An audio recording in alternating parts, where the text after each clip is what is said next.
I have a confession to make. It has been 2 months now that I have abandoned the garden. It's a very long time for a gardener. I've been away, and before I left, there were some things that were warm loving plants that were still thriving. I just didn't have the heart to pull them out, so I did not get a chance to plant in any of the cool weather crops. So I'm looking forward to be doing that very soon. This is a completely unfiltered garden tour that I'm giving you. I have not done any work here at all. Let me show you what's thriving and what's not. These 2 beds that I put in last year are much taller beds. After the garden has gone through hail, multiple storms, the roselle definitely has died back. These funky beans have died. Here is an amazing plant right here that you never would have guessed. But for those of you who has grown this plant knows that it does pretty well in the cold. Obviously not when it snows over or anything, but it can take a few nights of frost. To my surprise, this Nepalese pepper is a mild, spicy, sweet, fruity pepper. One of my favorite pepper varieties to grow, is thriving right now. I mean, peppers right now should be, you know, if you want to overwinter it, you can cut it back and bring it inside. And even in Southern California, here in zone 10, winter is slightly on the cold side. It's not cold enough to kill peppers off. However, they do go dormant. The branches will look kind of dead and dried up. So you cut it back down and you can leave it outside without any issues. But I was surprised that this plant is actually thriving. Like, it's actually put up a lot of growth during the time I was away. You can see all the new growth here. This is one of the variety of peppers that can handle the cold better than others. If you're interested in growing this along with me, I got some seeds available on the website. I'll link it down below. Here's the different varieties of sweet potatoes. I got the one with the beautiful purple leaves barely hanging on. It's been like one of my favorite varieties right now. I have not tried the tubers yet. I'm going to be harvesting the sweet potatoes and yacons and different things out here and just plant new things in. I'll be sure to film that and share with you guys. If you haven't subscribed and you want to check that out, be sure to hit the subscribe button and the bell. You'll be notified once that video is out. Usually sweet potatoes kind of hang around out here, but it does look like these 2 new varieties seem to be more sensitive to the cold than the other kinds that I've been growing here. Your cones have all died back, ready to harvest. I'm a bit anxious on harvesting because this is my first time harvesting in these new beds. I've really built up this space last year doing so many DIY projects just to get more light in this garden. In the winter, we barely get any sun at all, and in the summer, things tend to grow slower here just because we don't have a lot of sun being in a narrow space, basically gardening in an alley, right? This started out from seed. This is arugula. I love this winter veggie, and it actually, came back because I was growing some arugulas here last year. Cilantro came from seed also. Volunteers. Blueberries are coming back. Dandelion has been a volunteer that has been growing here like a perennial. This is, I believe it's going on its almost the 3rd year actually. Nasturtiums are looking beautiful. This is definitely nasturtium season, and you grow them once and they'll just sprout out everywhere. The banana's looking good. This is the apple banana.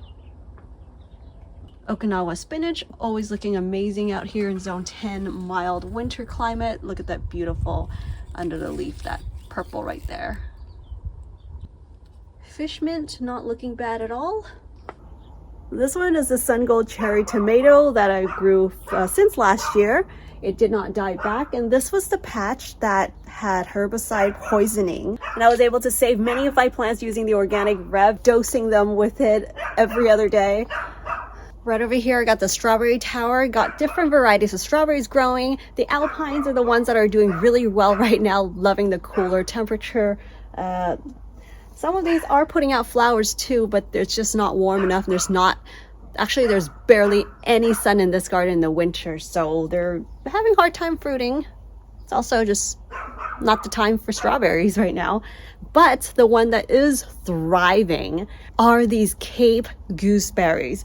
These things, all that you're seeing right here on this tower or this planter, are grown from seed. They were volunteers that are putting out beautiful growth and flowers. Even though this is a strawberry tower, I mean, look at this thing. I don't have the heart to remove any of these, so I'm just gonna let them be, see what happens. Maybe just prune them back and support them. But look at that, they're putting out beautiful flowers and fruits. Here's the tall bed that I built last year. Got an issue with mice here. They're here and they leave and then they come back again. But I was protecting this strawberry right here. This alpine is loving this weather. This is another tomato from last year. We got really plump fruits right now. Not a whole lot, but the ones that are growing are really plump and looking beautiful. These are the walking onions. Look, they're doing really well. Look at all the babies. More nasturtiums. This is the purple yam. Ready for harvest for sure. This plant's actually putting out tremendous growth. This is the pineapple sage, but it's a different variety that has a little bit more of like a melon smell to it. And the flower seems to be more red than like that pink color. Here's a root beer plant. It doesn't love the winter, but this mild winter, it's just hanging out right now, not putting out new growth, but still green. More nasturtiums. This is the variegated ones. Really love how beautiful every single one of these are, so uniquely different with the patterns. This one's in full shade right now, so there's not enough energy for this plant to flower. But I'll tell you what is really loving this winter right now.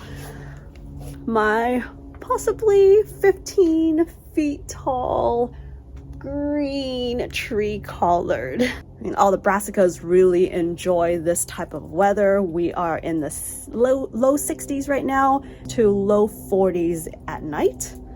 Here's another Okinawa spinach. All the Japanese varieties of veggies usually like this kind of like a cooler winter, mild winter kind of a weather. Look at that. It's putting out really beautiful growth right now. These are volunteer cilantros.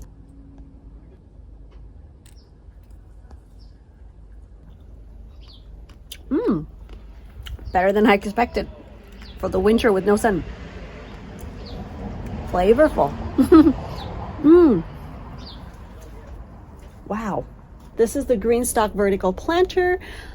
Look at that. There's different varieties of strawberries and basils that grew here. Most of the basils have died back. This is the Nepalese pepper. You can see this is a very typical way peppers look in the winter in Southern California, is that most of the branches, all the leaves would drop. Some of the branches may dry out, but a lot of them would also retain the green on the stem right here. So this is that pepper. And here's the basil that doesn't mind the winter so much. There you go. This is, forget either cinnamon, or I think this is the clove basil, which smells very, very fragrant and strong. It's like a heightened Thai basil smell, I would describe it to be. And Thai basils tend to do quite well here in this winter as well. I love this smell. So I'm going to prune this back and let it grow out some more. Here are some Barbado gooseberries. You can see up there. They are fruiting. They are fruiting. So I got two of these plants. The plant that gets the sun in the winter is continuing to, the fruits are continuing to grow, whereas the one on this side that barely gets any sun is, fruiting, but very slowly. But the ones on top are fruiting closer to the size to the other plant. So yeah, really things have to reach, it's like almost like 7 to 8 feet from the ground to actually get sun in the winter. Here's another Japanese or Chinese Asian green. It is growing so beautifully. I love them as like a ground cover right now because they're just now growing back again, but it can get quite maybe like 2 feet tall. Before we get into the crazy and absolutely thriving vegetable, here are some of my rainwater harvest. You won't believe how much rainwater I was able to harvest just collecting drop by drop. Take a guess how much I've collected in the comments below. And if you want to find the answer, I actually posted a shorts about it. These are what's thriving here. Ashitaba. This is a very medicinal, rare Japanese herb that absolutely loves the winter here. In the summer, they'll grow well also, but winter is a time when they put out very fast growth. This is another new bed I put out last year. These ashitabas were just like about a foot tall, but look, they have put out tremendous growth here. This has become such a lush little foresty area. Oh, look at that. Here's a plant that's more sensitive to the cold. This is the Chinese chrysanthemum, the one that you dry the flowers for tea. Top part is drying out, but the bottom is putting up a bunch of new growth. Look at that, it's like a carpet down here. The curry tree is doing all right. Not doing so much right now, but still green. Everything in this bed has pretty much died back. I'm looking forward to add more soil and actually make this a proper growing space. Here's another veggie that really took me by surprise when I came home. They are the purple variety of tree collards. Look at that. Isn't that amazing? It's like a little forest over here, right here. And then right below it, it's got the Mexican honeysuckle, putting out so much growth as well.